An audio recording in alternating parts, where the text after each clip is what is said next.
तो कैसे हैं आप सभी लोग। आई होप आप सभी लोग बहुत अच्छे होंगे। तो आज की क्लास में हम आपका NDA 2025 का जो सॉल्यूशन है, तो पार्ट 1 ऑलरेडी यूट्यूब पे अपलोड कर दिया था और ये जो है पार्ट 2 इसका आया है और इसमें हमने टॉपिक वाइज क्वेश्चंस को लिया है, राइट। तो आप लोग इन टॉपिक वाइज क्वेश्चंस को सॉल्व करिए जो क्वेश्चंस आपके NDA में आए हुए थे। एंड इस वीडियो में आपको बेस्ट अप्रोच के साथ में क्वेश्चंस बताया जाएगा। अगर हम उस जगह होते तो हम उसको कैसे सॉल्व करते, तो आप लोग वहाँ से सीखकर और अपना जो NDA का एग्ज़ाम है उसको बेहतर बनाओ, ठीक है। तो आज की क्लास में हम आपका कॉम्प्लेक्स नंबर कवर कर रहे हैं, क्वाड्रेटिक इक्वेशंस कवर कर रहे हैं, मैट्रिक्स एंड डिटरमिनेंट्स के कुछ क्वेश्चंस छूट गए थे तो उनको ले लिया है, और इक्वेशन ऑफ स्ट्रेट लाइन हो मतलब इसमें कवर होगा, और स्टेटिस्टिक्स से 5 क्वेश्चंस आए थे, बहुत ही आसान क्वेश्चन थे। इस पर प्रोबेबिलिटी से ज़्यादा क्वेश्चंस पूछे गए हैं, तो हो सकता है शायद आपको नेक्स्ट वीडियो जो है वो प्रोबेबिलिटी पे ही मिलेगी, राइट। तो चलिए ज़्यादा समय नहीं बिताते हैं, पहला क्वेश्चन देखते हैं। पहला क्वेश्चन क्या है, कह रहे हैं if alpha equals to this then what is the value of this. देखो ऐसा है, हम ये कह रहे हैं, आप लोगों ने पढ़ा होगा क्यूब रूट ऑफ यूनिटी, पढ़ा है। जैसे हम आपको एक बात बताएं, suppose X cube equals to 1 है सपोज, ठीक है। तो एक्स के 3 रूट होते हैं, एक तो एक्स का रूट होता है जो कि होता है 1, एक होता है ओमेगा और एक होता है ओमेगा स्क्वायर, ठीक है। कैसे पता चलता है ये देखिए, अगर आप लोग हम आपको बता देते हैं, जैसे X cube minus 1 equals to 0 होगा तो A cube minus B cube का फार्मूला होता है a minus B A square plus A B plus B square, ठीक है। अब अगर किन्हीं भी दो पॉलिनोमियल्स का मल्टीप्लाई अगर 0 होगा, इसका मतलब इधर ये 0 है या ये 0 है, तो अगर इसको हम 0 करेंगे तो x की वैल्यू तो 1 आ जाएगी, और अगर x square plus 1 plus x इसको अगर 0 करेंगे तो ये एक मेरा क्वाड्रेटिक इक्वेशन है। इससे हमको 2 इक्वेशंस मिलेंगी जो हम 3C धराचार फार्मूले से निकाल सकते हैं। तो एक होगी अल्फ़ा और एक होगी बीटा, राइट।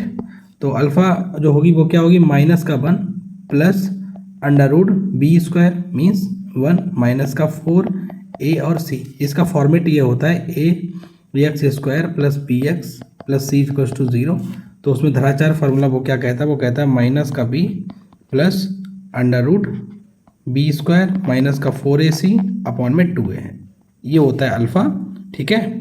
और उसके बाद में बीटा क्या होता है, बीटा आपका होता है माइनस का B minus under root B square minus का 4AC अपॉन में 2A, ये आपका बीटा होता है, ठीक है। तो ये धराचार फार्मूले से हम आपको कुछ बेसिक्स बता रहे हैं। क्वेश्चन तो ये 2 सेकंड का है और देखो कैसे आसानी से हो जाएगा, लेकिन आप लोग समझ लो, क्योंकि हम ये चाहते हैं कि हम ये क्वेश्चंस कैसे कर रहे हैं, हमारे दिमाग में क्यों ओमेगा का ख्याल आया और वो आपके दिमाग में नहीं आया, इसलिए हम बता रहे हैं क्यों। तो इसमें हम करेंगे तो क्या होगा, माइनस का 1 होगा प्लस अंडर रूट माइनस का 3 होगा डिवाइड बाई 2 होगा, और इसमें क्या होगा, माइनस का 1 होगा माइनस का अंडर रूट माइनस का 3 होगा डिवाइड बाई 2 होगा। अब आप लोग देख रहे होंगे क्या ये वाली चीज़ ही क्या यहाँ पे लिखी है, बिल्कुल लिखी है। तो मेरा तुरंत दिमाग क्लिक हुआ कि इसका मतलब ये हुआ कि ये जो है इसका इक्वेशन है, ये किसका है, ये इसका इक्वेशन है और ये इसका रूट्स है। तो इसका मतलब इसको हम लोग बोलते हैं ओमेगा और इसको बोलते हैं ओमेगा स्क्वायर। समझ गए ना बात को। तो ओमेगा और ओमेगा स्क्वायर का ये कॉन्सेप्ट था, ये आप अपनी कॉपी में नोट कर लेना, ठीक है। ये हमने आपको बेसिक बता दिया कि कैसे होगा, ठीक है। अब हम आपको मेन बताते हैं कि इस क्वेश्चन को कैसे करना है। तो यहाँ से हमको एक चीज़ समझ में आ गई कि X square plus X plus 1 equal to 0 के 2 जो हमारे रूट्स आएंगे तो वो क्या होंगे, X square plus 1 plus X equal to 0 के 2 रूट्स आएंगे, एक अल्फ़ा और एक बीटा, एक होगा ओमेगा एक होगा ओमेगा स्क्वायर। ओमेगा की वैल्यू जो होगी वो क्या होगी, माइनस का 1 plus under root 3i divide by 2, और ओमेगा स्क्वायर क्या होगा, माइनस का 1 माइनस का under root 3i divide by 2। Done. तो इसका मतलब अगर ये इसके रूट्स हैं तो इसको भी इक्वेशन को सेटिस्फाई करेंगे, बिल्कुल करेंगे। तो इसका मतलब यहाँ से हम ये भी कह सकते हैं कि 1 omega square plus 1 plus omega, ये भी आपका क्या होगा, 0 होगा। और चूंकि ये जो मेन इक्वेशन था वो हमारा था एक्स क्यूब प्लस 1, तो ये एक्स क्यूब में भी आएगा, तो इसका मतलब ओमेगा क्यूब की वैल्यू आपकी क्या होगी, 1 होगी। ये हमने आपको बेसिक बता दिया, ठीक है। तो हम क्योंकि इन दोनों इक्वेशंस का बहुत सारा यूज़ करने वाले हैं इसलिए हमने आपको बताया। अब जो मेरा क्वेश्चन है वो क्या है, वो ये कह रहा है 1 प्लस अल्फ़ा की पावर 19 माइनस अल्फ़ा की power 35 to the power 100, right, minus 1 minus 3 alpha की power 25 plus alpha to the power 38 to the power 50। ये मेरा क्वेश्चन था। अब देखो अल्फ़ा तो आपका ओमेगा लिखा हुआ है, अल्फ़ा आपका क्या लिखा हुआ है, ओमेगा। तो ये बेसिकली कहना चाह रहा है 1 प्लस ओमेगा की पावर 19 माइनस ओमेगा की power 35 to the power 100 minus 1 minus 3 alpha की ओमेगा की पावर 25 प्लस ओमेगा की power 38 to the power 50। Done. अब देखो ओमेगा क्यूब क्या होता है, 1 होता है, तो यानी ओमेगा की पावर 3n हमेशा क्या होगा, 1 होगा। इसमें n की जगह 1 2 3 4 कुछ भी डालो, तो क्या हम इसको ऐसे लिख सकते हैं 1 प्लस, अब अगर हम इसको 3 से डिवाइड करेंगे तो ओमेगा की पावर क्या हो जाएगा 18, तो 18 तो ओमेगा की पावर 18 की वैल्यू 1 होगी, तो ये मेरा केवल ओमेगा बचेगा। समझना बात को। अब इसमें अगर हम 3 से डिवाइड करेंगे तो 3 बन जा 3 और 3 बन जा 3, तो 2 कैरी बचेगा, तो जो मेरा कैरी होगा बस वही ओमेगा स्क्वायर बचेगा 8 पावर 100 -1 -3। अब इसमें फिर से ओमेगा 3 से डिवाइड करते हैं तो 3 8 जा क्या होता है 24, तो ये 24 है तो 1 बचेगा, तो 3 ओमेगा, प्लस फिर से 3 से डिवाइड करते हैं तो 36, तो 2 बचेगा, तो omega square to the power 50 आ जाएगा। ठीक है। अब देखिए 1 प्लस ओमेगा क्या होगा, यहाँ से अगर हम देखें तो 1 प्लस ओमेगा क्या होगा, ये ओमेगा स्क्वायर अगर हम उधर ले जाएं तो 1 प्लस ओमेगा हो जाएगा माइनस का ओमेगा, तो ये हो जाएगा माइनस का omega square to the power 100। Done. Minus, अब देखो ये लिखा है 1 और ये लिखा है ओमेगा स्क्वायर, तो अब 1 प्लस ओमेगा स्क्वायर क्या होगा, वो माइनस का ओमेगा होगा, तो माइनस का 3 ओमेगा माइनस का omega to the power 50। Done. अब देखो ये हो जाएगा माइनस का 2 omega square to the power 100, right. ये हो जाएगा माइनस का 4 omega square to the power 50। Done. कोई दिक्कत तो नहीं। तो अब ये बनेगा क्या, अब ये कहानी बनेगी, चूंकि माइनस की पावर इवन है तो ये पॉजिटिव रहेगा, तो 2 की पावर 100 इंटू ओमेगा की पावर 200 माइनस, अब यहाँ पे देखो 4 की पावर 50 है, तो 4 की पावर 50 इंटू ओमेगा की पावर 100। अब देखो फिर से 3 से डिवाइड करेंगे, तो 3 से जब डिवाइड करेंगे तो क्या आएगा 3 6 18, फिर उसके बाद में फिर 2 बचेगा, फिर 3 6 18, मतलब 2 बचा, तो 2 की पावर 100 इंटू ओमेगा स्क्वायर। अच्छा इसको हम 2 की पावर 2 लिख सकते हैं, तो 2 की पावर 2 की पावर 50, तो ये हो जाएगा 2 की पावर 100 इंटू, फिर से ओमेगा से डिवाइड करते हैं, वो 3 से डिवाइड करते हैं तो क्या आएगा, अगर हम 3 से डिवाइड करते हैं तो क्या आएगा, तो आपको देखने को क्या मिलेगा, एक सेकेंड कोई मिस्टेक हुआ है क्या, जो है ये हमारा यहाँ पे छोटा सा मिस्टेक हो गया था। वो मिस्टेक क्या है कि ये ओमेगा की पावर 200 और ये माइनस का 4 ओमेगा की पावर 50 आएगा, राइट। तो यहाँ पे हम लोग लिखेंगे 50, तो अगर 3 से डिवाइड करेंगे तो 48 और 2 कैरी मतलब बचेगा, तो 2 हमारा रिमाइंडर बच गया, तो जिससे ये और ये कैंसिल हो गया, आंसर मेरा क्या आ गया 0 आ गया। तो ये बेसिकली क्वेश्चन बहुत ही आसान था, वेरी इजी क्वेश्चन था, और इसको बहुत ही आसानी से हम लोग कर सकते थे। ठीक है, चलिए नेक्स्ट क्वेश्चन देखते हैं। नेक्स्ट क्वेश्चन में क्या कह रहा है, एक आपको लिखा है 1 minus I upon 1 plus I to the power 2m और 1 plus I upon 1 minus I to the power 2n equals to 1 है। आई की आई बेटा आपका -1 है, then what is the smallest positive value of m minus n। देखो अब देखो हम आपको कुछ चीज़ें बता देते हैं। आयोटा जो होता है वो आपका अंडर रूट माइनस का 1 होता है, राइट, पहली बात। दूसरी बात 1 plus I upon 1 minus I, 1 plus I upon 1 minus आई की जो वैल्यू होती है वो आई होती है, और 1 माइनस आई अपॉन 1 प्लस आई इसकी वैल्यू जो होती है वो आपका माइनस का आई होता है। ठीक है, चलिए अब देखो ये कैसे आएगा, इसमें आप लोग क्या करते हैं, इसका रेशनलाइजेशन करेंगे, जब रेशनलाइजेशन करेंगे तो आपका आ जाएगा, राइट। अब देखिए अब आपके में क्या लिखा हुआ है कि 1 minus I divide by 1 plus I to the power 2m, ठीक है, इनटू। अब देखो यहाँ पे हमें समझना पड़ेगा, क्वेश्चन की डिमांड कह रहा है m में से n को माइनस करना है। अगर m में से n को माइनस करना है तो हमें ये वाली पावर को निगेटिव करना पड़ेगा। ये वाली पावर को निगेटिव करने के लिए अगर हम एक काम करें, 1 प्लस आई को नीचे ले जाएं और 1 माइनस आई को ऊपर ले जाएं, तो पावर हमारी ये निगेटिव में हो जाएगी, इक्वल्स टू 1 हो जाएगा। देखो क्वेश्चन की जो डिमांड है उसी के हिसाब से काम करना पड़ता है, राइट। तो ये आपका हो जाएगा 1 माइनस आई अपॉन 1 प्लस आई, ये आपका हो जाएगा 2m माइनस का 2n इक्वल्स टू 1। डन। अब आपको पता है इसकी वैल्यू तो क्या होती है, माइनस का ही होती है भाई, इसकी वैल्यू क्या होती है, माइनस का आई की पावर 2m माइनस का 2n इक्वल्स टू 1। कोई दिक्कत तो नहीं। अब देखो अगर हम इसी को यहाँ पे देखेंगे तो क्या होगा, ये एक तो हो जाएगा -1 की पावर 2m माइनस n पहला, दूसरा हो जाएगा i की power 2 bracket m minus n equals to 1। अब अब देखो i को हम लोग देख चुके हैं कि आई स्क्वायर की वैल्यू क्या होगी, आई स्क्वायर की वैल्यू होगी माइनस का 1, और i की पावर 4 की क्या वैल्यू होगी, पॉजिटिव हो जाएगी, और हमको चाहिए positive value, smallest positive value. तो इसका मतलब ये हुआ कि चूंकि -1 की पावर 2 है तो ये तो हमेशा ही क्या रहेगा, पॉजिटिव रहेगा। इस पर मेनली डिपेंड है। अगर मान लो यहाँ पे m माइनस एन की वैल्यू 1 आ जाए, तो m माइनस एन की वैल्यू अगर 1 आएगी तो आई स्क्वायर होगा, आई स्क्वायर की वैल्यू -1 के बराबर होगी, समझना बात को, और -1 तो पॉजिटिव है नहीं। तो इसका मतलब ये है हमें m माइनस एन की वैल्यू 1 न लेके, अगर हम m माइनस एन की वैल्यू 2 ले लें, अगर हम m माइनस एन की वैल्यू क्या ले लें, 2 ले लें, तो 2 इंटू 2 4 हो जाएगा, तो i की पावर 4 की वैल्यू हो जाएगी 1, ये एकदम करेक्ट हो जाएगा। इसलिए m माइनस 1 की पावर m-1 की वैल्यू हम लोग 2 लेंगे। तो इस तरीके से ये क्वेश्चन बहुत आसानी से लग गया, राइट।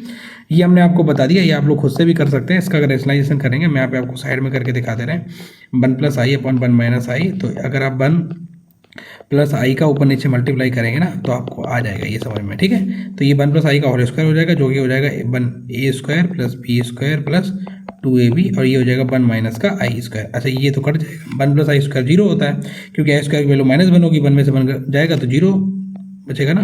तो 2i, और ये i² की वैल्यू -1, नीचे बचेगा 2, तो ये हो जाएगा i। ऐसे ही आप इसका भी कर लेंगे तो आपका माइनस का i है। लेकिन अगर आप लोग ये याद रखेंगे तो आपके लिए बहुत बेनिफिशियल हो जाएगा, ठीक है। तो इस तरीके से क्वेश्चन सॉल्व हो गया। नेक्स्ट क्वेश्चन देखते हैं। अब आप देख रहे हैं ओमेगा पे इतना क्वेश्चन आ रहा है, अगर आप लोग कॉम्प्लेक्स नंबर को अच्छे से पढ़ें तो आपके 3-4 क्वेश्चन तो यूं ही सही हो जाएंगे। इसमें आपका x² + y² + z² की वैल्यू पूछी है, और x, y और z की वैल्यू आपको दे दी है। बस आपको कुछ नहीं करना था, इसमें आपको बस वैल्यू रखना था, उसके बाद में इसको सॉल्व कर लेना था, आपका आंसर फटाक से आ जाता। अब देखो, हम एक काम भी कर सकते हैं, अगर हम a और b इनकी वैल्यू ले लें 1, ए की भी 1 ले लो, बी की भी 1 ले लो, कोई दिक्कत होगी नहीं। क्यों भाई, ए की भी 1 ले रहे हैं, बी की भी 1 ले रहे हैं, कोई दिक्कत तो नहीं है। तो हम एक काम करते हैं, अगर हमने ए की 1 ले ली, बी की 1 ले ली, तो देखो जरा एक्स की वैल्यू क्या होगी, एक्स की वैल्यू मेरी हो जाएगी 2, बाई की वैल्यू क्या होगी, बाई की वैल्यू हो जाएगी ओमेगा + ओमेगा²। आपको पता है कि 1 + ओमेगा + ओमेगा² क्या होता है, 1 + ओमेगा + ओमेगा² होता है 0। इसका मतलब ये हुआ कि ओमेगा + ओमेगा² की वैल्यू होगी -1। डन। अच्छा, इसकी वैल्यू क्या होगी, अगर हमने z की वैल्यू ले ली a ओमेगा² + b ओमेगा, तो ये आपका क्या हो जाएगा, ओमेगा² + ओमेगा, a और b की जगह हमने 1 डाल दिया है, तो यहाँ से भी इसकी वैल्यू क्या आ जाएगी, -1 आ जाएगी। अब देखो जरा, x², y², z², तो x² क्या होगा आपका 4 होगा, y² क्या होगा 1 होगा, z² क्या होगा 1 होगा, तीनों को आप जोड़ दोगे तो क्या आ जाएगा, 6 आ जाएगा, राइट। अब देखो 6ab, पहला ऑप्शन क्या लिखा है 6ab, और a और b दोनों की वैल्यू ने 1 ले ली थी, तो 6 × 1 × 1 जो कि क्या किसके बराबर, 6 के बराबर आएगा, और 6 ही मेरा आंसर आ रहा है। इसलिए इस क्वेश्चन का ए ऑप्शन एकदम से करेक्ट है। 3ab होगा नहीं, क्योंकि 3 × 1 × 1 a² + b² तो वैल्यू 2 आएगा, और 1 यहाँ पे लिखा था, ये भी नहीं होगा। तो देखो कुछ बच्चे क्या करेंगे, वो x² + y² + z² की वैल्यू निकालना स्टार्ट कर देंगे। वो लोग क्या करेंगे, डायरेक्ट वैल्यू निकालेंगे और ऐसे करना स्टार्ट कर देंगे, a + b का होल स्क्वायर, फिर करेंगे a ओमेगा + b ओमेगा का square plus a omega square + b omega का स्क्वायर। अब देखो, अगर इसको आप सॉल्व करोगे तो क्या, ऐसे तो आप सॉल्व करते रहो, लेकिन अगर आपने a और b की वैल्यू कुछ भी ले लो, मतलब आप 0 मत ले लेना, क्योंकि अगर 0 लेंगे तो सारे ऑप्शन ही 0 हो जाएंगे। तो a की वैल्यू कुछ ले लो, b की वैल्यू कुछ ले लो। ये क्वेश्चन बहुत ही आसान था, वेरी इजी क्वेश्चन था, लेकिन देखना आप बहुत सारे स्टूडेंट्स होंगे जिनको ये क्वेश्चन करने में प्रॉब्लम आई होगी, और जबकि ये क्वेश्चन कुछ भी नहीं था, राइट। चलिए नेक्स्ट क्वेश्चन क्या है। नेक्स्ट क्वेश्चन, अल्फा और बीटा आपके दो रूट्स हैं। देखो ये क्वाड्रेटिक इक्वेशन का क्वेश्चन है, और क्वाड्रेटिक इक्वेशन का सबसे पहले आप फॉर्मेट समझ लीजिए। वो क्वाड्रेटिक इक्वेशन क्या होता है, ax² प्लस का bx होता है प्लस का c होता है = 0 होता है। किसी भी क्वाड्रेटिक इक्वेशन के दो रूट्स होते हैं, एक होता है अल्फा, एक होता है बीटा, राइट। अल्फा और बीटा इन दोनों का जो सम होता है वो होता है -b/a, और अल्फा इंटू बीटा इनका जो मल्टीप्लिकेशन होता है वो होता है c/a। अगर आपको इतनी बेसिक चीज़ें पता हैं तो ये क्वेश्चन बहुत आसानी से हो जाएगा। देखो कैसे होगा, जैसे मान लो लिखा है x² plus log 0.5 alpha square, ये मेरा कोई कांस्टेंट है, इनटू में यहाँ पे x लिखा हुआ है, प्लस उसके बाद में log 0.5 यहाँ पे अल्फा स्क्वायर, और इसकी पावर लगाया हुआ है 4, इसकी और क्या लगाया हुआ है 4 = 0। अच्छा, हम एक काम करते हैं, हम इसको जो है p मान लेते हैं, बार बार हम नहीं लिखेंगे, क्योंकि हमें पता है सेम चीज़ है, उसको बार बार लिखना नहीं है। तो हम एक काम करके ऐसे लिख सकते हैं, x² प्लस का px और प्लस का p की पावर 4, ये मेरा जो है एक क्वाड्रेटिक इक्वेशन है। तो हम एक बात बताओ, क्या अल्फा प्लस बीटा की वैल्यू क्या होगी, अल्फा प्लस बीटा की वैल्यू होगी -p। अच्छा, अल्फा इंटू बीटा की वैल्यू क्या होगी, वो होगी आपकी p की पावर 4, कोई दिक्कत। अच्छा, अब देखो क्या दिया है, अल्फा स्क्वायर की वैल्यू -1 के बराबर नहीं है, तो अल्फा स्क्वायर की वैल्यू -1 के बराबर नहीं होगी, ये पहले वो 1 के बराबर नहीं होगी, क्योंकि log 1 0 हो जाएगा नहीं तो, और इसकी वैल्यू 0 से बड़ी होती, ठीक है। अब देखो एक उसने इक्वेशन दी है, एक चीज़ और नोटिस करो, उसने यहाँ पे साइड में लिख दिया है, साइड में क्या दे दिया है, लिखा है β² = अल्फा इंटू, अच्छा आप लोग अल्फा से कन्फ्यूज तो नहीं हो रहे हैं, हम आपको एक बात बता दें, ये जो अल्फा है ना, आप लोग शायद कन्फ्यूज हो जाएंगे। यहाँ पे हम एक काम करते हैं, अल्फा नहीं, हम इसको मान लेते हैं, इसको हम कैपिटल A और कैपिटल B मान लेते हैं, अब आप कन्फ्यूज नहीं होंगे, राइट। तो यहाँ से capital A plus capital B का जो सम है, रूट्स मतलब कैपिटल, क्योंकि अल्फा इसमें भी दे दिया है ना। अच्छा उसने लिखा भी था अल्फा और बीटा, कोई दिक्कत नहीं, फिर तो ठीक है, फिर तो अल्फा और बीटा लेना पड़ेगा। उसने लिख दिया है कि अल्फा और बीटा ही रूट्स है, तो ए और बी नहीं, हमने सोचा था शायद कुछ गड़बड़ है, अब सही है, ठीक है। अब देखो beta square equals to alpha into log, ये बेस में आपका अल्फा स्क्वायर है, यहाँ पे आपका 0.5 लिखा है। क्या कुछ आपको ये और ये थोड़ा सिमिलर दिख रहा है? दिख रहा है, लेकिन अंतर केवल इतना, यहाँ पे बेस था 0.5, यहाँ पे बेस है अल्फा स्क्वायर, और यहाँ पे वैल्यू थी अल्फा स्क्वायर, यहाँ वैल्यू है 0.5। बेसिकली ये इसका अपोजिट है। अपोजिट का मतलब ये आपको ये दिया गया है beta square equals to alpha into 1/p। आपको पता होगा अगर लॉग की प्रॉपर्टी है कि लॉग m और n, log n base m लिखा है तो इसको हम ऐसे भी लिख सकते हैं लॉग m और बेस n, ठीक है। और इसकी वैल्यू तो हमने p मान ली थी, तो ये 1/p हो जाएगा। कोई दिक्कत वाली बात तो नहीं, यहाँ से कोई दिक्कत वाली बात नहीं। अब देखो अगर हम अल्फ़ा की वैल्यू यहाँ पे रख दें तो क्या होगा, अल्फ़ा की वैल्यू यहाँ रखेंगे तो हो जाएगा बीटा स्क्वायर इंटू में p इंटू में बीटा इक्वल्स टू p की पावर 4। तो यहाँ पे beta cube into p equals to क्या हो जाएगा, p की पावर 4, एक p से p की पावर ये बचेगा आपका 3। तो यहाँ से मेरा जो बीटा है उसकी वैल्यू निकल के आ गई, वो होगी p। बीटा की वैल्यू क्या होगी, p, और p किसको माना था, लॉग अल्फा स्क्वायर बेस 0.5, तो log alpha square base 0.5, B option एकदम से करेक्ट ऑप्शन है। तो यहाँ से आपकी बीटा की वैल्यू पूछी थी, ठीक है। अच्छा और क्या पूछा है, और आपका पूछा what is the relation between alpha and beta. अब देखो यहाँ से हम निकालेंगे अल्फा और बीटा का relation. Beta square equals to लिखा है अल्फा इंटू 1/p, डन। इसका मतलब जो बीटा है, पी की वैल्यू ही बीटा है तो 1/बीटा हो जाएगा। तो यहाँ से बीटा क्यूब इक्वल्स टू क्या है, अल्फा है। तो ये आपका ऑप्शन कहीं नहीं दे रहा है, ये आपका ऑप्शन गलत है। ये आपका क्वेश्चन जो है आपको सबको मार्क्स मिलेंगे इसमें, और इसका जो करेक्ट आंसर है वो हो जाएगा alpha equals to beta cube, ठीक है। तो इस तरीके से आप लोग एक मतलब ये क्वेश्चन इसमें गलत आया है इस बार। क्वाड्रेटिक इक्वेशन का ये बहुत अच्छा सा क्वेश्चन था, लेकिन बेसिक क्वेश्चन था, कोई बहुत ज़्यादा दम नहीं थी इस क्वेश्चन में, ठीक है। चलिए नेक्स्ट क्वेश्चन देखते हैं कि नेक्स्ट क्वेश्चन क्या है। नेक्स्ट क्वेश्चन में हम लोग देखते हैं, एक आपको क्वाड्रेटिक इक्वेशन दिया है। क्या है quadratic equation, A B X square plus B C X plus C A equals to C A X square plus A B X plus B C, ये दिया है, राइट। तो हम लोग क्या करेंगे, सबसे पहले एक्स स्क्वायर वाले जो टर्म है उनको एक तरफ रख लेते हैं, ठीक है, और एक्स वाले को एक साथ कर लेते हैं, और जो आपका कांस्टेंट है उसको हम एक साथ कर लेते हैं। सबसे पहले ये कर लेते हैं, राइट। तो यहाँ से अगर हम एक्स स्क्वायर कॉमन लेंगे तो आपका क्या होगा, ए बी माइनस का सी ए, प्लस एक्स कॉमन लेंगे तो क्या होगा, बी सी माइनस का ए बी, और उसके बाद में कर लेंगे सी ए माइनस का बी सी। यहाँ तक कोई दिक्कत तो नहीं। अब देखो ये एक तरीके का क्या फॉर्मेट होगा, ए एक्स स्क्वायर प्लस का बी एक्स और प्लस का सी इक्वल्स टू 0। यहाँ तक कोई दिक्कत वाली बात नहीं, ठीक है। तो देखो अब इसमें क्या कह रहा है, if the roots of the equations are equal. अगर देखो आपके रूट्स इक्वल होते हैं ना तो बी स्क्वायर इक्वल्स टू आपको 4ac लगाते हैं, कोई दिक्कत वाली बात नहीं।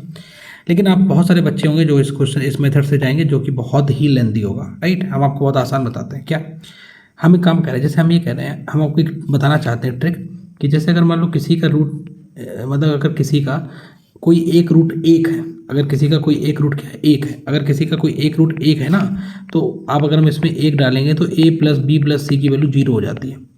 अब इसका 22 वर्षा करते हैं। 22 वर्षा करने का मतलब ये, हम ये कहना चाहते हैं आपको कि ये मेरा a है, ये मेरा b है और ये मेरा c है। जब हमने इस क्वेश्चन को देखा था तो मेरे दिमाग में सबसे पहले ये क्लिक हुआ जाके कि क्या इन तीनों का सम 0 है, और हमने करके देखा।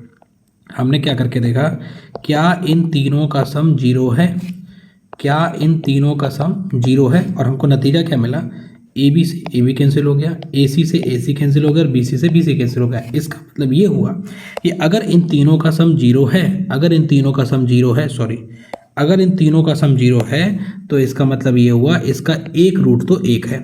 एक रूट इसका क्या है, इसका इस इक्वेशन का एक रूट क्या है, इस इक्वेशन का एक रूट 1 है।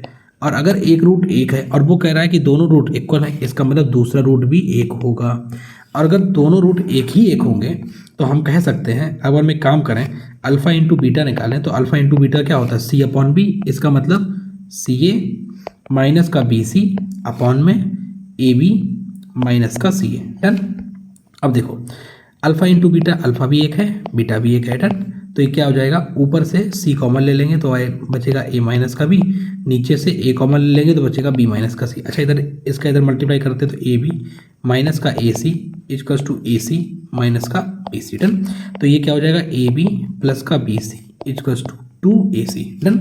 अब अगर हम एक काम करें, तीनों को ABC से डिवाइड कर दें, तीनों को क्या करें, ABC से डिवाइड कर दें, तो आपको लगेगा कि AB से AB कैंसिल हो गया, BC से BC कैंसिल हो गया और AC से A और C कैंसिल हो गया। बचा क्या, बचा आपका 2/b equals to 1/a plus 1/c। ठीक है, तो पहला जो क्वेश्चन है उसका आपको दिख रहा होगा 2/b equals to 2/b equals to 1/a plus 1/c। तो डी ऑप्शन एकदम से करेक्ट ऑप्शन। आप समझ लेना, इस क्वेश्चन को केवल इस थ्योरी के कॉन्सेप्ट ने इतना सिंपल बना दिया कि शायद ही अगर इस बच्चे ने दिमाग लगाया होगा उसने बहुत आसानी से कर लिया होगा। अब देखो नेक्स्ट क्वेश्चन क्या है, if the roots of the equations are equal then ABC। देखिए ये क्वेश्चन और ये क्वेश्चन एकदम सेम है, क्योंकि आपको पता है ये जो फॉर्मेट है ना, अगर कोई भी A, B और C AP में होते हैं ना, तो इसका मतलब वहाँ पे प्रूफ होता है 2B equals to A plus C। अगर आपका ABC जो है वो GP में होता है तो B square equals to proof होता है AC के। और अगर आपका A, B और C HP में होता है तो आपका प्रूफ होता है B equals to 2AC upon A plus C, या ये वाला पार्ट समझ गया ना, या ये वाला पार्ट। इसका मतलब ये हुआ, आप समझिए इस क्वेश्चन में इतनी दम थी कि जिसने किया होगा वो या तो दोनों किया होगा या दोनों छोड़ा होगा। मेरी नज़र से ये क्वेश्चन आपको दोनों करना चाहिए था। ठीक है, तो ये इस तरीके से ये क्वेश्चन को बहुत आसानी से किया जा सकता था, आप लोग देख सकते हैं। अगर आप लोग ये वाले मेथड से जाएंगे तो बहुत लॉन्ग हो जाएगा, आप लोग ट्राई कर सकते हैं, आंसर इससे भी आएगा, लेकिन जो बेस्ट अप्रोच बेस्ट मेथड है तो वो ये मेथड है। ठीक है, नेक्स्ट क्वेश्चन देखते हैं क्या है।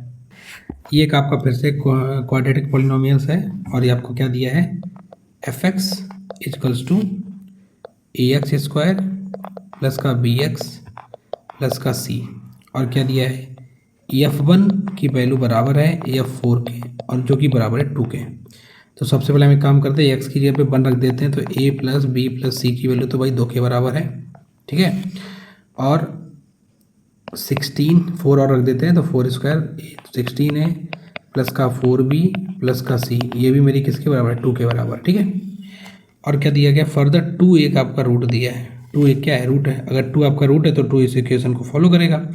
तो fx आपका क्या है, fx जो है वो आपका 0 है, 2 रूट है, तो 2 रखेंगे तो आएगा 4a प्लस का 2b प्लस का c इक्वल्स टू 0। ये आपके 3 इक्वेशंस बन गए हैं। What is the other root पूछ रहा है, तो तीनों अगर हम a b c की वैल्यू निकाल लें तो अदर रूट आराम से निकल आएगा।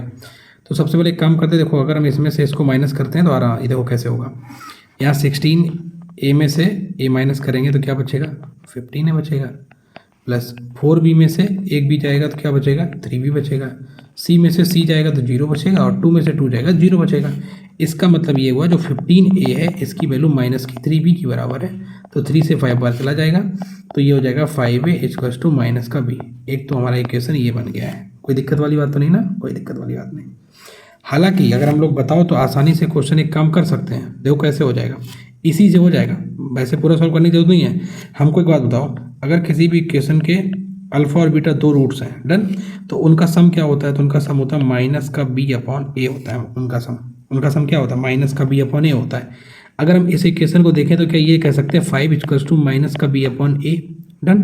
तो अगर हम इसकी जगह पे 5 डाल दें और एक रूट हमको पता है, एक रूट मेरा क्या है, एक रूट 2 है, तो अगर एक रूट है 2 और बीटा हमको निकालना है तो ये हो जाएगा 5। तो यहाँ से एक चीज़ निकल के आएगी, बीटा इक्वल्स टू क्या हो जाएगा, बीटा इक्वल्स टू 3 हो जाएगा। बहुत ही आसान क्वेश्चन था, लेकिन ये जो ट्रिक है ना, हमको माइनस b अपॉन a का रूप दिख गया, और नहीं तो हम पूरा सॉल्व करते a b c ये पूरा निकालते, जब a b c निकालते तब जाके रूट निकलता। तो क्वेश्चन दोनों वे में ही आसान था, लेकिन जिसको ये वाला रूप दिख गया और उसने यहाँ पे इसकी वैल्यू रख दी तो उसके लिए बेहद आसान हो गया ये क्वेश्चन। नेक्स्ट क्या लिखा है, नेक्स्ट लिखा है what is the value of a plus B plus C. अब देखो a plus B plus C यहाँ ऑलरेडी दे दिया उसने, f1 की वैल्यू है 2, और जैसे ही तुम 1 इसमें डालोगे तो इसकी वैल्यू हो जाएगी 2। अब बताइए, ये दोनों क्वेश्चन बेहद आसान थे, और अगर इनमें आपने 5 मार्क्स नहीं ले पाए तो फिर आपका पेपर पूरी तरीके से खराब हो जाएगा, राइट। ये जो है बहुत ही आसान क्वेश्चन है, इनको बिल्कुल नहीं छोड़ना है। नेक्स्ट क्या है, नेक्स्ट कह रहा है there are 8 points on a plane out of which 4 points are collinear. अब देखो ऐसा है, कहानी ये है, जैसे ऐसे है 1 2 3 4, ठीक है। अब उसके बाद में ये हो गया 5, 6 7 8, ये आपको दिख रही है। सारे पॉइंट जो है वो एक ही लाइन में है। जो एक ही पॉइंट में लाइन होते हैं ना उनको ही कोलिनियर बोलते हैं। अब आपको पता है कि इन तीनों को अगर मिला दे तो कोई भी ट्रायंगल नहीं बनाएंगे, तो एक ट्रायंगल तो ये नहीं बन पाएगा। उसके बाद में इन दोनों को मिला दे तब भी कोई ट्रायंगल नहीं मिल पाएगा। क्यों भाई, कोई ट्रायंगल नहीं बनेगा। तो बेसिकली हम आपसे ये कहना चाहते हैं, क्या कहना चाहते हैं कि ट्रायंगल के लिए नॉन कोलिनियर पॉइंट होना जरूरी है। डन। और जितने भी कोलिनियर पॉइंट हैं उनसे ट्रायंगल नहीं बन सकता। अच्छा, ट्रायंगल के लिए पॉइंट चाहिए कि ट्रायंगल के लिए जितने पॉइंट हैं उनमें से 3 पॉइंट चाहिए। तो इसका जो है फार्मूला होता है कितने आपको ट्रायंगल्स बन जाएंगे, कितने आपके ट्रायंगल्स बन जाएंगे। तो उसका फार्मूला क्या होता है, NC3। क्या होता है, NC3। और ध्यान रखना ये n वो पॉइंट्स होंगे, ये n कौन से पॉइंट्स होंगे, जो आपके नॉन कोलिनियर होंगे। कौन से होंगे, नॉन कोलिनियर पॉइंट्स होंगे। डन। लेकिन इसमें उसने टोटल पॉइंट्स दिए जिसमें से 4 कोलिनियर है। इसका मतलब ये हुआ, आप इसको कैसे सॉल्व करेंगे, लिखेंगे यहाँ पे टोटल ट्रायंगल। क्या लिखेंगे, टोटल ट्रायंगल। तो वो आपका क्या हो जाएगा, वो आपका हो जाएगा 8C3। ये तो आपके टोटल ट्रायंगल हो गए। लेकिन अब चूंकि इसमें से 4 पॉइंट हैं वो कोलिनियर हैं, तो इन जो 4 पॉइंट से जो ट्रायंगल हैं, क्योंकि ये तो बनेगा ही नहीं, तो इनसे जो है उनको माइनस कर देंगे, ये मेरा आंसर आ जाएगा। समझ गए ना बात को, क्योंकि नॉन कोलिनियर वाले से ट्रायंगल तो बनेगा ही नहीं। तो अब ये हम इसको सॉल्व करेंगे। इसको हमने तरीका आपको बताया है, शॉर्ट तरीका 8 7 6 और ये आपका 3 2 1, 8 7 6 3 2 1, ठीक है, माइनस। और 4C3 आपको तो 4 ही होता, क्योंकि 4C3 और 4C बंद एक ही बात है। तो ये आपका 4 हो जाएगा, 3 2 से 6 जाएगा।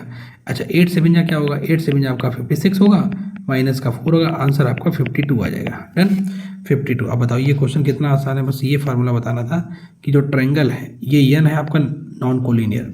तो नॉन कोलिनियर पॉइंट से अगर हमको दिया जाए तो NC3 टोटल ट्रायंगल बनते हैं। लेकिन अगर उनमें से कुछ कोलिनियर पॉइंट्स भी है तो उसके लिए फार्मूला क्या होगा, टोटल पॉइंट्स के साथ में ट्रायंगल, माइनस में जो नॉन कोलिनियर वाले पॉइंट्स हैं उनके साथ में अगर हम ट्रायंगल बना के माइनस कर देंगे तो ये हमारे आपके क्या आ जाएंगे, टोटल ट्रायंगल आ जाएंगे। समझ गए ना बात को, ये कहानी है। नेक्स्ट क्वेश्चन क्या है, कह रहा है how many quadrilaterals can be found by joining these points. अब देखो फिर से वही बात है, 4 पॉइंट अगर कोलिनियर है तो इनसे तो मेरे पास में तो क्वाड्रिलेटर बनेगा ही नहीं। फिर से अब क्वाड्रिलेटरल बनाने के लिए हमको कितने पॉइंट की नीड होती है, 4 पॉइंट की नीड होती है। तो क्वाड्रिलेटरल के लिए मेरे पास में फार्मूला होगा, वो होगा NC4। और यहाँ पे n क्या होगा, n आपका होगा नॉन कोलिनियर। n क्या होगा, n आपका होगा नॉन कोलिनियर। लेकिन चूंकि इसमें 8 पॉइंट थे जिनमें से 4 जो है कोलिनियर है, तो इसके लिए फार्मूला क्या होगा, इसके लिए आपका होगा 8C4 माइनस 4C4। डन। तो 8C4 को कैसे सॉल्व करेंगे, 8 7 6 5, ठीक है, 8 7 6 5 4 3 2 1। अच्छा, 4C4 तो 1 होता है। डन।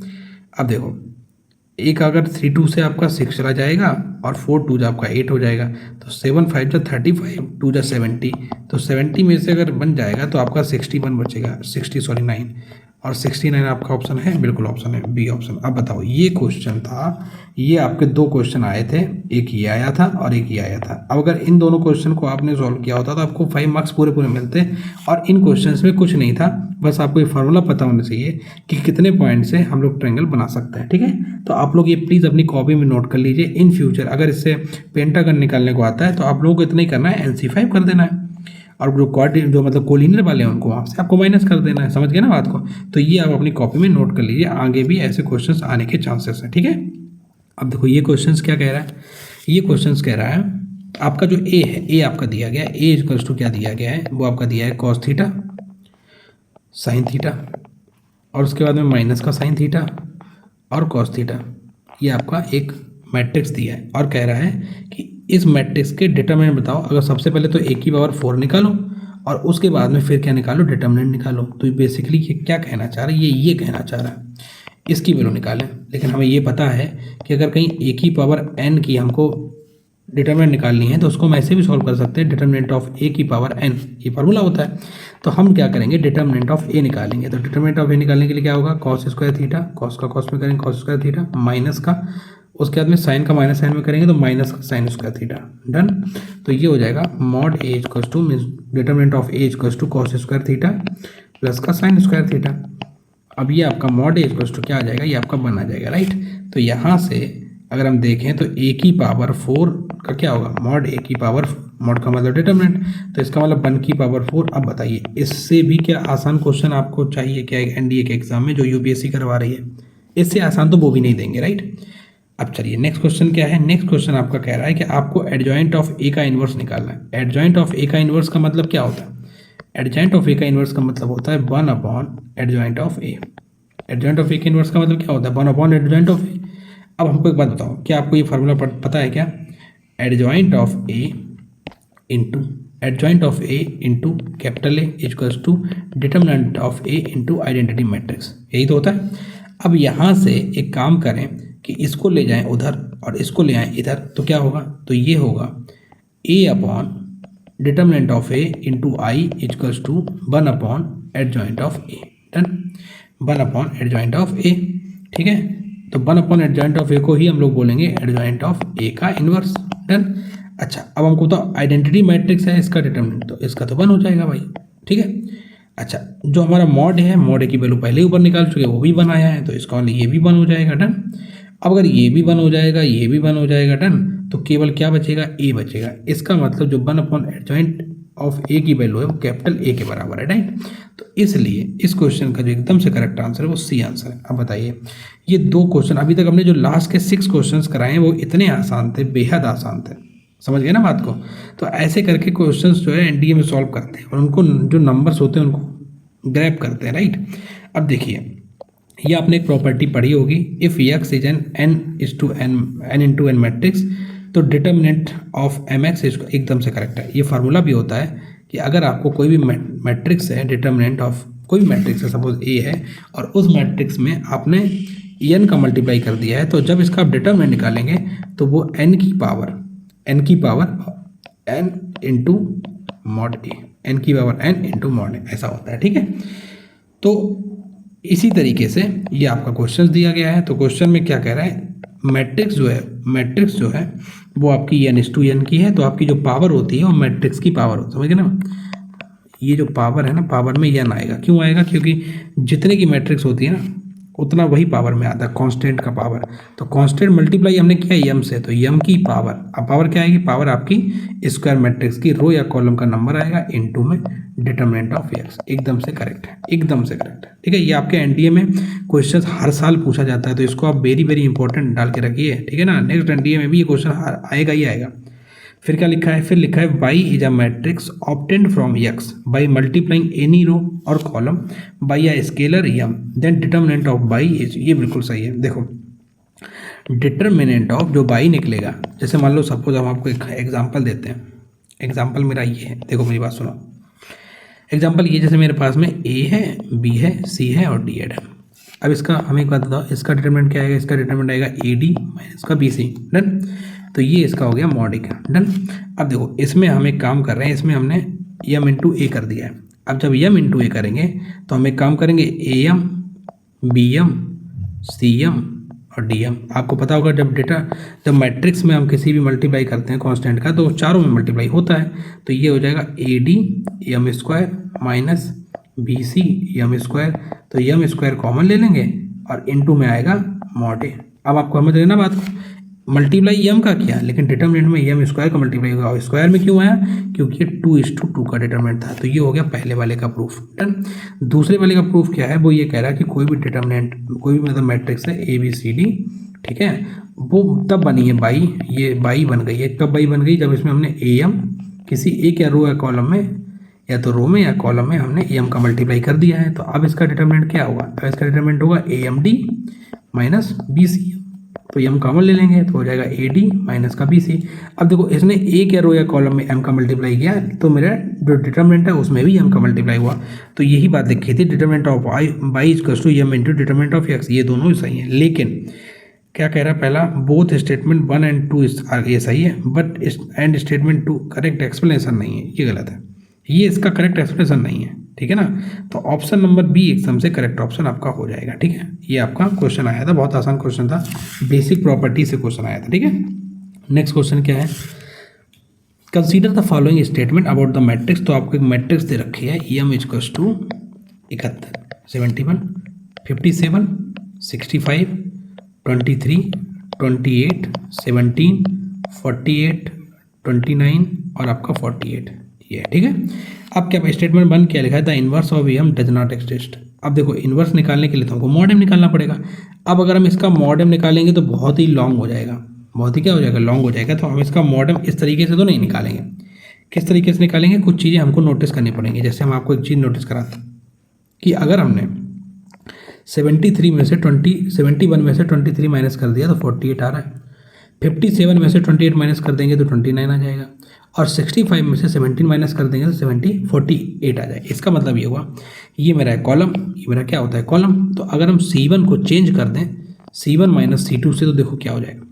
अगर हम C1 को चेंज कर रहे हैं C1 माइनस C2 से, तो ये हो जाएगा 48, 29 और 48। और C2 तो ऐसा ही रहेगा, तो 23, 28 और 17, और ये हो जाएगा 48, 29 और 48। अब आप लोगों को दिख रहा होगा किसी मैट्रिक्स में अगर 2 कॉलम या 2 रो सेम हो जाते हैं तो उनका जो डिटर्मिनेंट होता है वो आपका क्या हो जाता है, 0 हो जाता है। इसका मतलब ये हुआ कि अगर इसका डिटर्मिनेंट 0 हो गया तो एम इनवर्स निकालने के लिए हमको क्या चाहिए, adjoint of A divided by mod A, ठीक है ना। ए का मतलब अगर हमको ए इनवर्स निकालना हो यहाँ से तो क्या होता है, adjoint of A upon mod A. अब मॉड ए अगर 0 हो गया तो कभी ये डिफाइन ही नहीं होगा, इसका मतलब इसका इन्वर्स पॉसिबल नहीं है। और ये बिल्कुल सही बात लिखी है, ठीक है। सेकेंड लिखा है M is non singular sorry. अब देखो नॉन सिंगुलर क्या होता है, सिंगुलर क्या होता है, ये भी आप लोग समझ लो। देखो सिंगुलर कोई भी मैट्रिक्स होती है, अगर कोई मैट्रिक्स सिंगुलर है, अगर कोई मैट्रिक्स क्या है, सिंगुलर है, इसका मतलब ये है कि उसका जो मॉड एम है या कोई भी डिटर्मिनेंट है, उसका जो डिटर्मिनेंट है वो 0 होगा। लेकिन अगर उसका डिटर्मिनेंट 0 नहीं है तो वो नॉन सिंगुलर है। लेकिन इस वाले केस में तो डिटर्मिनेंट 0 है, और ये डिटर्मिनेंट 0 होता है तो ये आपका सिंगुलर होता है। तो ये स्टेटमेंट 2 आपका गलत है। तो स्टेटमेंट 1 इज करेक्ट और स्टेटमेंट 2 इज इनकरेक्ट। तो सी ऑप्शन एकदम से करेक्ट ऑप्शन, ठीक है। तो ये क्वेश्चन आपके एग्जाम में आया था। चलिए नेक्स्ट क्वेश्चन क्या है। नेक्स्ट क्वेश्चन कह रहा है what is the value of sine theta if theta is the acute angle between 2 lines. आप पहले मेरी बात समझ लो। एक लाइन है a1 x plus b1 y plus c1 equals to 0, done. और एक दूसरी लाइन है a2 x plus b2 y plus c2 equals to 0, done. अब देखिए इस सबसे पहले हम इसका निकालेंगे m1, तो क्या होगा माइनस का a1 अपॉन में b1, और ये हो जाएगा m2 इक्वल्स टू माइनस का a2 अपॉन में b2, ठीक है। और इन दोनों के बीच का जो एंगल होता है उसका अगर हम टेन थीटा निकालेंगे तो आएगा मॉड m1 माइनस का m2 upon 1 plus m1 m2। ये आपको फार्मूला पता होना पड़ेगा, तभी आप ये क्वेश्चन एग्जाम में सॉल्व कर पाएंगे। समझ गए ना बात को।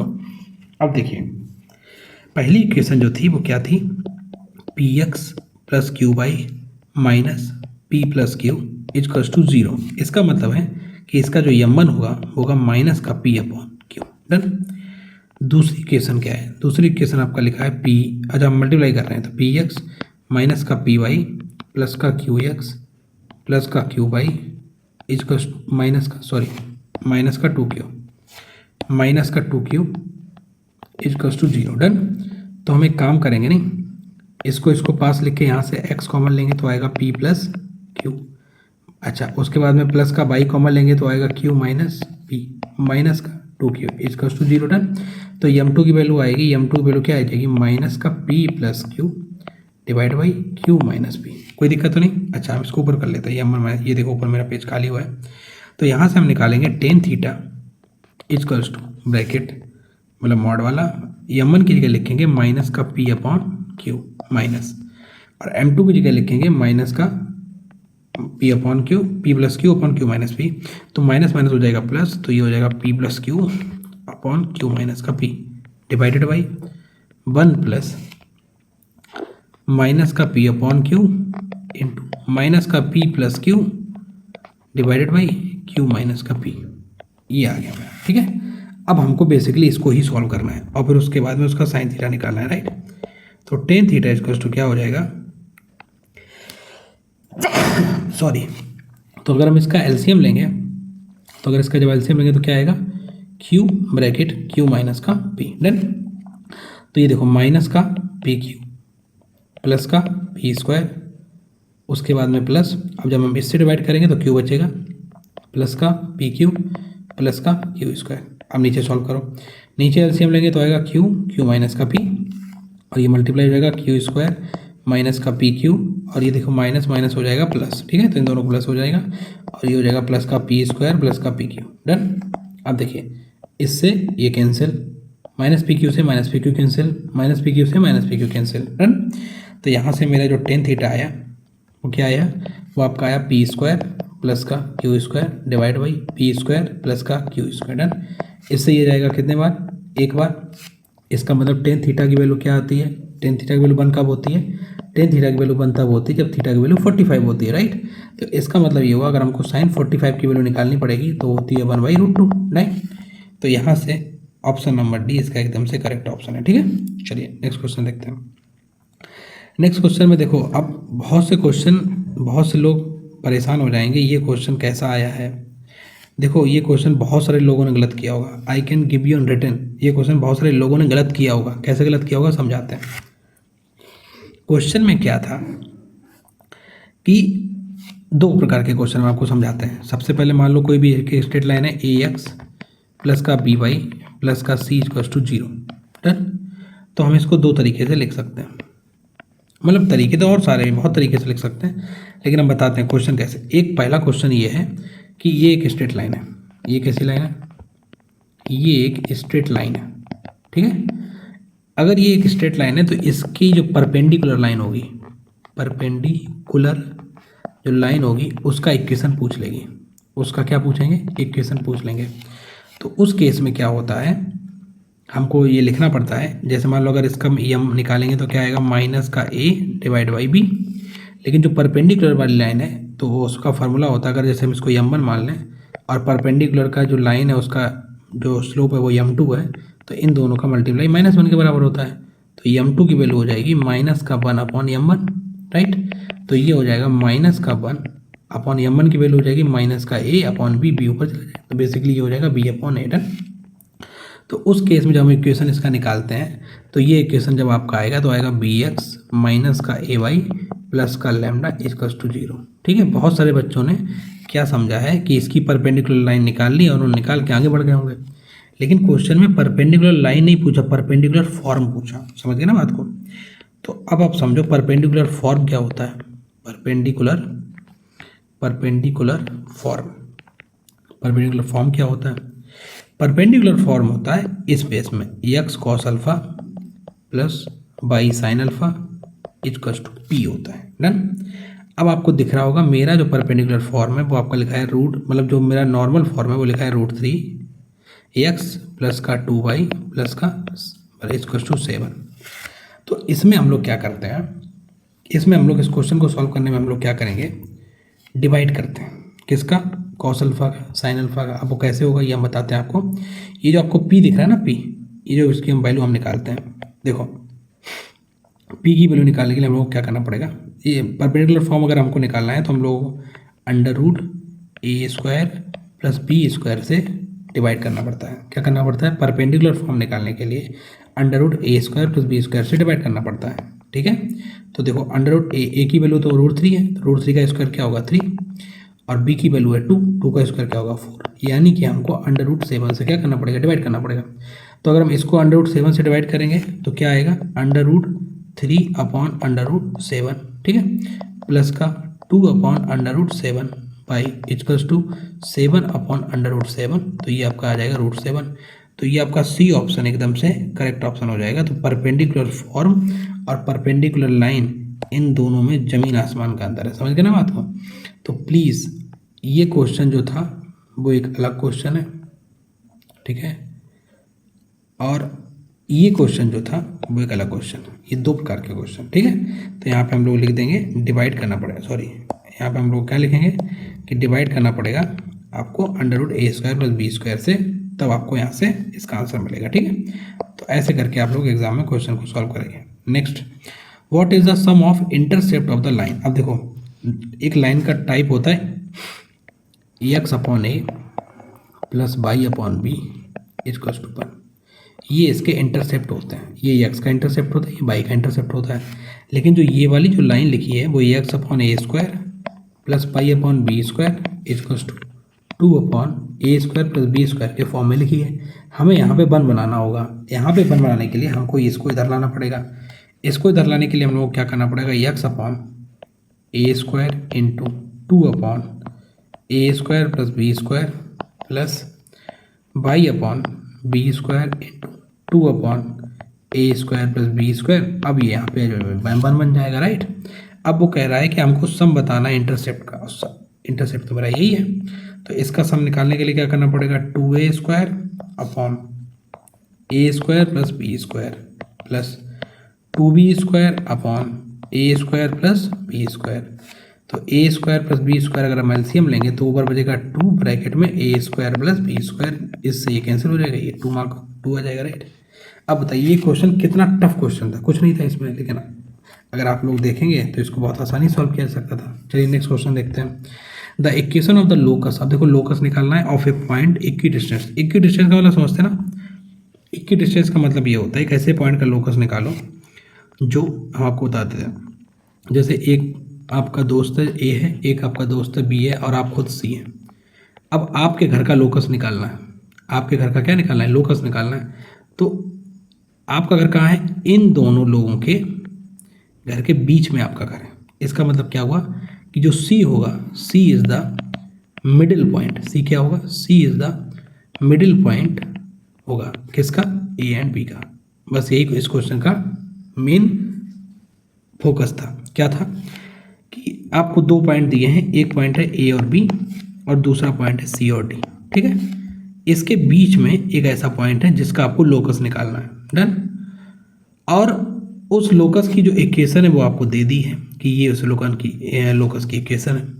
तो इस लोकस का जो इक्वेशन है उसको हम एक्स कॉमा वाई के फॉर्म में लिखेंगे, और एक्स कॉमा वाई क्या होगा, एक्स मेरा जो होगा वो होगा ए प्लस सी अपॉन 2, जो कि ए और सी डिवाइड बाई 2 इसका मिडिल होगा, और वाई जो होगा वाई इसका होगा वो आपका बी प्लस बी अपॉन 2 होगा, वो भी इसका क्या होगा, मिडिल होगा। इसका मतलब ये हुआ कि हमको इस वाले क्वेश्चन में कुछ भी नहीं करना था सिवाय इसका और इसकी वैल्यू रख देनी थी, और यहाँ से हमको के की वैल्यू निकल आएगी। बस इतना ही था इस क्वेश्चन में। तो देखो हम रख रहे हैं A minus C into A plus C divide by 2, done, plus B minus D into B plus D divide by 2, और ये प्लस के इक्वल्स टू 0। अब देखिए ए माइनस सी ए प्लस सी तो क्या हो जाएगा, A square minus C square divide by 2 plus B square minus D square divide by 2, ठीक है, इक्वल्स टू माइनस का के। तो जो के की वैल्यू क्या आएगी, वो क्या आएगी, के की वैल्यू आपकी आ जाएगी, के की वैल्यू आपकी क्या आएगी, के इक्वल्स टू, अब देखिए के चूँकि माइनस का है तो हमें यहाँ पे जो प्लस है माइनस करना पड़ेगा। तो देखो जरा, C square minus A square plus D square minus B square, ठीक है, डिवाइड बाई 2, ये के की वैल्यू आ जाएगी, ठीक है। ये के की आ जाएगी, C square minus D square minus B square divide by 2, ये इसकी वैल्यू आएगी, ठीक है। तो ये कहाँ लिखा है, ये आपका लिखा हुआ है C square plus D square, D option, ये आपके डी ऑप्शन में लिखा हुआ, आप इसको देख सकते हैं, ठीक है। तो इतना ये क्वेश्चन था। चलिए नेक्स्ट क्वेश्चन क्या है। नेक्स्ट क्वेश्चन कह रहा है for different value of M the equation 4y equals to M X minus M plus 2 represents. अब देखो एम की वैल्यू हम रखते हैं, सपोज एम की वैल्यू हमने 0 ही रख दी, सपोज एम की वैल्यू जब 0 रखेंगे तो आएगा 4y इक्वल्स टू 2, तो y इक्वल्स टू आएगा 2/4 जो कि आएगा 1/2। तो ये एक हमारी लाइन हो जाएगी जो केवल बाई एक्सेस से पास होगी, डन। दूसरा m की वैल्यू सपोज हमने रख दी 1, m की वैल्यू अगर 1 रखेंगे तो क्या होगा, तो होगा 4y equals to 1 minus 1x minus 1 plus 2, तो ये आपका हो जाएगा x प्लस 1, ठीक है। तो y इक्वल्स टू क्या होगा, y इक्वल्स टू हो जाएगा x/4 प्लस 1/4, तो यहाँ से m की वैल्यू आ जाएगी 1/4। आपको पता होगा एक फॉर्म होता है y equals to mx plus c का, ठीक है।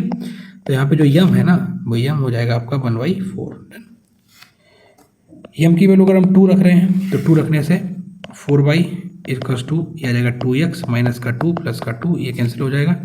तो यहाँ से y की वैल्यू क्या आएगी, y की वैल्यू आएगी 2x/4, तो ये आ जाएगा 1/2 x, और यहाँ से m की वैल्यू फिर से आ जाएगी 1/2। तो एक चीज़ तो समझ में आ रही है कि ये लाइन अलग अलग है, ये अलग लाइन है, ये अलग लाइन है, क्योंकि इन दोनों की स्लोप अलग है। पैरेलल लाइंस वो लाइंस होती हैं जिनकी स्लोप सेम होती है, तो मतलब m1 equals to m2 equals to m3, अगर इन सबकी स्लोप सेम आती है तो हम कहते हैं पैरेलल लाइन है, तो पैरेलल लाइन तो यह है नहीं, ये सेम लाइन भी नहीं है। Lines at a fix distance from the origin, ये लाइन ऐसी फिक्स डिस्टेंस पे भी नहीं, ये केवल कंकरेंट लाइन है। अब देखो कंकरेंट लाइन का मतलब होता है कि ऐसी लाइन जो किसी एक पॉइंट से ही सारी निकल रही है, एक पॉइंट है इसी से ही सारी लाइनें निकल रही हैं, तो ये हो जाएगी कंकरेंट लाइन। अब वो पॉइंट कैसा है, तो वो पॉइंट हमको निकालना पड़ेगा। कैसे निकालेंगे देखो जरा, 4y प्लस का 2 है माइनस का 2 इधर ले आओ, और ये हो जाएगा m ब्रैकेट में x माइनस का 1, ठीक है। तो अगर हम एक काम करें, यहाँ से अगर हम 2 कॉमन ले लें तो क्या आएगा, 2 कॉमन ले लें तो क्या आएगा, तो आएगा आपका 2y माइनस का 1 इक्वल्स टू m ब्रैकेट में x माइनस का 1, डन।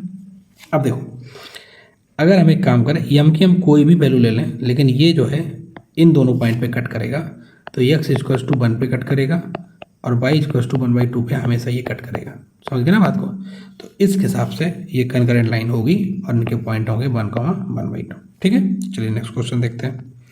नेक्स्ट क्वेश्चन क्या है, लिखा है if the vertices of B and D of A square A B C D, देखिए ए बी सी डी के स्क्वायर है, ए बी सी डी आपको पता है, ये भी ए होगा ये भी ए होगा, क्योंकि स्क्वायर की साइड सेम होती हैं और इसका जो डायगोनल होता है वो होता है √2 है, ये तो पता ही होगा आपको, ठीक है।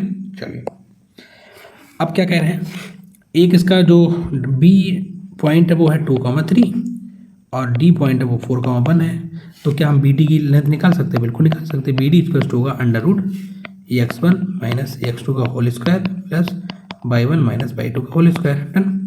तो बी डी इक्वल्स टू क्या होता है, √2 का स्क्वायर प्लस माइनस 2 का स्क्वायर, तो बी डी इक्वल्स टू आपका हो जाएगा √4 प्लस का 4, तो बी डी इक्वल्स टू हो जाएगा √8, जिसको लिख सकते हैं 2√2। हम आपको बता देते हैं ये लेंथ का फार्मूला अगर हम निकालना हो किन्हीं भी दो पॉइंट के बीच की डिस्टेंस, तो उसका फार्मूला होता है √x1 माइनस x2 का whole square plus y1 minus y2 का होल स्क्वायर, है ना, ठीक है। तो यहाँ से बी डी निकल के आ गया, बी डी क्या निकला है, बी डी निकला है आपका √8 मीन्स 2√2 निकला है। अच्छा बी डी आपका डायगोनल है, डायगोनल तो √2a होता है, डायगोनल आपका √2a होता है, तो √2a की वैल्यू 2√2 के बराबर है, √2 से √2 कट जाएगा, a की वैल्यू आपकी 2 के बराबर आ जाएगी, जो कि आपकी साइड आ गई। अब क्या पूछा, what is the area of the square, तो एरिया 2 का स्क्वायर होगा मीन्स 4। आपको पता है स्क्वायर का एरिया क्या होता है, स्क्वायर का एरिया होता है साइड का स्क्वायर मतलब a स्क्वायर, तो a की वैल्यू 2 है तो 2 का स्क्वायर 4, तो 4 स्क्वायर यूनिट, सी ऑप्शन एकदम से करेक्ट ऑप्शन, ठीक है। चलिए नेक्स्ट, अब देखिए यहाँ से आपके क्वेश्चन स्टार्ट हो गए, वो आपके स्टैटिस्टिक्स से स्टार्ट हो गए, ठीक है। तो स्टैटिस्टिक्स से क्वेश्चन हम लोग देखें कैसे सॉल्व करते हैं। पहला क्वेश्चन है कि मीन और variance have the same unit of measurement, बिल्कुल गलत है। क्यों, सपोज मान लो हम एक मेरे पास में बच्चा है वो 2 सेंटीमीटर का है, दूसरा बच्चा सपोज 3 से, या कोई भी बच्चा पेंसिल कुछ भी कर लो, तो इनका जो एवरेज होगा वो होगा आपका 2.5 सेंटीमीटर, ठीक है। लेकिन इनका वेरिएंस जो होगा ना, वेरिएंस कैसे निकालते हैं, आपको पता है वेरिएंस कैसे निकालते हैं। वेरिएंस निकालने का तरीका ये, सबसे पहले ये आपका x1 है, ये आपका x2 है और ये आपका x बार है, ठीक है। तो सबसे पहले हम एक काम करेंगे, x1 में से x बार को माइनस करेंगे, ठीक है। x1 में से x बार को क्या करेंगे, माइनस करेंगे, तो आपका 2 माइनस का 2.5 करेंगे तो क्या आएगा, 0.5 आएगा, डन, माइनस का। उसके बाद में x2 में से x बार को माइनस करेंगे तो ये आपका क्या हो जाएगा, 3 माइनस का 2.5, ये आपका आ जाएगा 0.5 का, ठीक।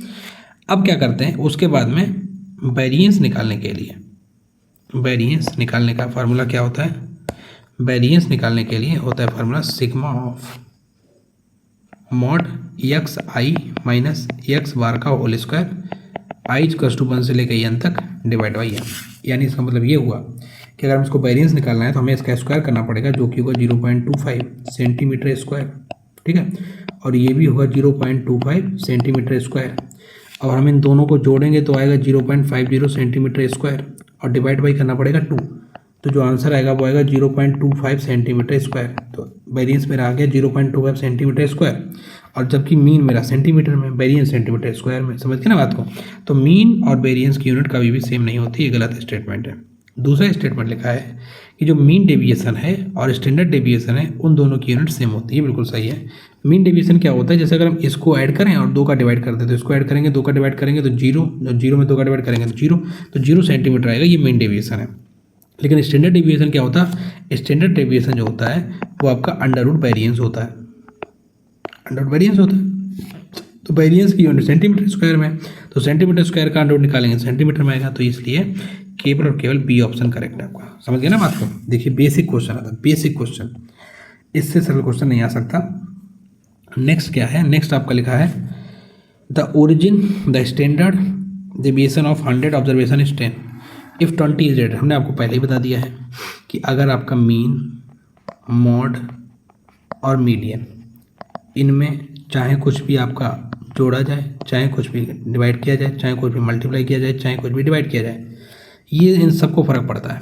लेकिन जो आपका स्टैंडर्ड डेविएशन है ना, उनमें आपको चाहे कुछ जोड़ा जाए, चाहे कुछ डिवाइड किया जाए, नो इफेक्ट, कोई भी इफेक्ट नहीं पड़ता है। इफेक्ट कब पड़ेगा, जब या तो मल्टीप्लाई करें या फिर डिवाइड करें, तो आपका इफेक्ट पड़ेगा।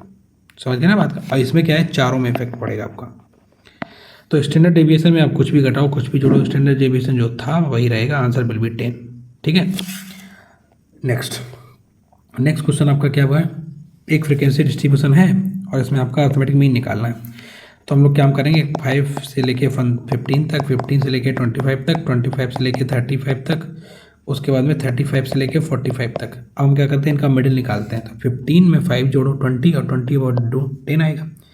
इसका मिडिल 20 आएगा, इसका 30 आएगा और इसका क्या आएगा, इसका आएगा 40। फ्रिक्वेंसी क्या है, फ्रिक्वेंसी इसकी है 20, 30 और 20। ये एक तरीके का यक्स है, ये एक तरीका का यफ है। तो यफ में एक्स का मल्टीप्लाई करते हैं तो आएगा 200, 600, 900 और 800।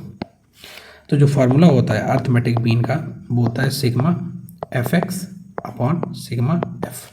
सिग्मा एफ एक्स का मतलब होता है इन सबको जोड़ दो। तो जोड़ो 6 2 8, 8 9 17, 17 और 8 25, तो ये हो जाएगा 2500 डिवाइडेड बाई। अब इसको जोड़ो सिग्मा एफ, तो 2 3 5 3 8 2 10, मतलब कि 100।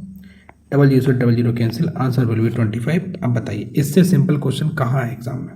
ठीक है, तो बी ऑप्शन एकदम से करेक्ट ऑप्शन है। नेक्स्ट क्या है, under which of the following conditions में बाइनोमियल डिस्ट्रीब्यूशंस बी यूज्ड। अब देखो बाइनोमियल डिस्ट्रीब्यूशंस कैसे यूज होता है, एक होता है उसमें पी, एक होता है क्यू। तो पी की अगर प्रोबेबिलिटी के है तो क्यू की क्या होगी, 1 माइनस के होगी। ठीक है ना, ये बाइनोमियल डिस्ट्रीब्यूशन का फार्मूला होता है। मतलब एक तरीके से कि अगर ये इसकी फेवरेबल कंडीशन के है तो जो नॉन फेवरेबल होगा वो 1 माइनस के होगा। तो कह रहे हैं the number of trial is infinite. Infinite कभी नहीं होते, या तो वो पास होगा या वो फेल होगा, मीन्स फाइनाइट होगा। ये तो यानी फिक्स्ड होता है, ये गलत है। द ट्रायल्स आर इंडिपेंडेंट, हाँ ये दोनों आपस में इंडिपेंडेंट हो सकते हैं, तो ये ऑप्शन करेक्ट है। ईच ट्रायल हैज, देखो लिखा है 2 पॉसिबल आउटकम, या तो वो पास होगा या वो फेल होगा। तो केवल 2 ही आउटकम हैं जो कि इंडिपेंडेंट हैं, तो ऑप्शन नंबर 2 और 3 एकदम से करेक्ट ऑप्शन है। ठीक है, तो इसलिए इस क्वेश्चन का डी ऑप्शन एकदम से करेक्ट ऑप्शन। ठीक है, चलिए नेक्स्ट क्वेश्चन क्या है, let X be a random variable following binomial distribution with parameters. अब देखिए यहाँ पे एन इक्वल्स टू आपको 5 दे दिया है और p जो है वो k दिया है। अगर p k होगा तो q की पावर q क्या होगा, q होगा आपका 1 माइनस के। ठीक है, अब p जो है वो x इक्वल्स टू 1 आपका दिया है जो कि है 0.4096 और p आपका जो x इक्वल्स टू 2 है वो दिया गया है 0.2048। सबसे पहले हम लोग को फार्मूला पता होना चाहिए, P X equals to R जो कि होता है N C R into P की पावर आर इंटू क्यू की पावर एन माइनस आर, ये फार्मूला होता है। ठीक है, तो इसका मतलब ये हुआ अगर हमको पी एक्स इक्वल्स टू 1 निकालना होगा तो हम लोग क्या करेंगे, हम लोग लिखेंगे 5c1 इंटू पी का मतलब के की पावर 1 इंटू 1 माइनस के की पावर 4 और पी एक्स इक्वल्स टू अगर 2 निकालना होगा तो हम लोग कैसे निकालेंगे, 5c2 इंटू के की पावर 2 इंटू 1 माइनस के की पावर 3। डन। अब हम लोग एक काम करें, इसको डालें इक्वेशन नंबर फर्स्ट, इसको डालें इक्वेशन नंबर सेकेंड और इन दोनों का कर दें आपस में डिवाइड। तो क्या होगा, तो इसकी जो वैल्यू है वो है 0.4096 और नीचे वाले की वैल्यू है 0.2048। 5c1 की वैल्यू 5 होती है, इंटू में k इंटू में 1 माइनस के की पावर 4 डिवाइडेड बाई 5c2 निकालेंगे तो करेंगे 5 4 2 और 1, ये हो जाएगा k स्क्वायर और ये हो जाएगा 1 माइनस के का क्यूब। तो यहाँ से देखिए ये हो जाएगा 10, 5 से 5 कैंसिल, ये कैंसिल, इससे ये कैंसिल, तो क्या बचेगा, तो बचेगा 1 माइनस का के डिवाइडेड बाई के। अगर हम इससे इसको पावर को हटाएं तो ये आपका 2 बार चला जाएगा। बेसिकली वो है क्या, कहानी है 2 इक्वल्स टू 1 माइनस के डिवाइडेड बाई के। तो ये हो जाएगा 2k इक्वल्स टू 1 माइनस के भाई 2k इक्वल्स टू क्या आएगा 1 माइनस के, यही तो आएगा ना। 2k इक्वल्स टू क्या आएगा, अच्छा एक सेकेंड, एक 2 मेरा ये भी बचा हुआ था तो इसको हम लिख लेते हैं। तो ये 2k इक्वल्स टू यहाँ पे एक सेकेंड, तो ये आपका यहाँ पे आ जाएगा 4k, ठीक है। तो ये हो जाएगा 5k इक्वल्स टू 1, तो k इक्वल्स टू 1/5 जो कि है 0.2, ठीक है। अब पूछा क्या वैल्यू ऑफ k की वैल्यू क्या होगी 0.2, तो इसलिए इस क्वेश्चन का ए ऑप्शन एकदम से करेक्ट ऑप्शन है। So thank you so much. I have covered around 25 questions in this video and I hope you will like it. And when you watch this complete video, you will get to know about the concept and different types of questions which came into NDA examination, and the method how to solve the questions I taught you very well in this video. I hope you like the video. To join my Telegram channel, you can just search mission exam on this on the Telegram, and if you fail to, then you can directly link, you have the link, this is in my video, you can see here, right? And आप लोग comment में बताइए कि आप लोगों को ये video कैसा लगा। आई होप आप लोगों को वीडियो बहुत अच्छा लगा होगा, और ये वीडियो ज़्यादा से ज़्यादा लोगों के साथ में शेयर करिए, अपने दोस्त के साथ में शेयर करिए, सो दैट उन लोगों का भी भला हो सके